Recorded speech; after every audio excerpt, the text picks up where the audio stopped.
Welcome to the Fear and Greed Afternoon Report for Friday, the 28th of January 2022. I'm Sean Aylmer. Every afternoon, we'll bring you the 5 news items that happened today that you need to know about. Let's jump into it. Story number 1 this afternoon is the local share market. What goes down one day often goes up the next, or so it seems. The S&P ASX 200 finished the session up an impressive 2.2% today, with traders buying companies whose stock prices have fallen in recent sessions, confident following Wall Street's bounce back last night. The increase today reversed yesterday's declines, though the bourse still finished lower for the week. It's been quite a ride this week, with tech stocks in particular being sold off. Today, there were some big moves from some big companies: Goodman Group, Wesfarmers and Macquarie Group. All stocks that have been sold down recently were up more than 4%. REA, Xero and Coles Group jumped more than 5%, while CSL, Woolworths, Rio Tinto and Transurban all rose 3% or more. The index closed today at 6,988 points and is up 5% over the past 52 weeks. Story number 2 is about the biggest geopolitical risk for financial markets at the moment: whether Russia is going to invade Ukraine and what the US and its allies will do about it. Today, the Russian ambassador to Australia, Alexei Pavlovsky, said troops amassed along the border was a warning to Ukraine not to try any reckless military adventures. But it wasn't a threat. He said Moscow will respect the current border. Mr. Pavlovsky also criticised Western media's coverage of the crisis, calling it comic book-style propaganda like Batman versus the Joker.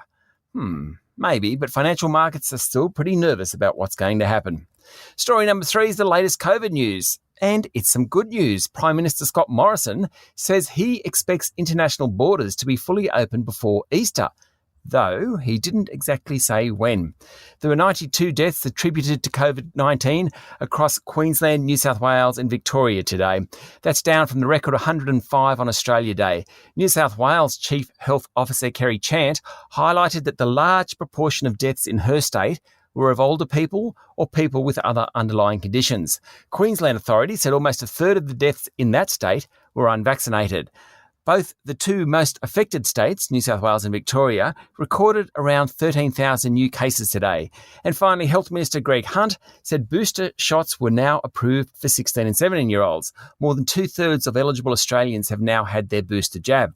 On to story number 4, that's all about US-listed equities, even though a standout performer today is actually Australian. Atlassian, which is based here but listed on NASDAQ, outlined strong quarterly earnings this morning, triggering a 10% jump in its share price. The company is now worth around 100 billion Australian dollars, which would make it Australia's 4th largest company if it was listed locally. Meanwhile, Apple released its quarterly earnings, saying phone sales are up sharply over Christmas.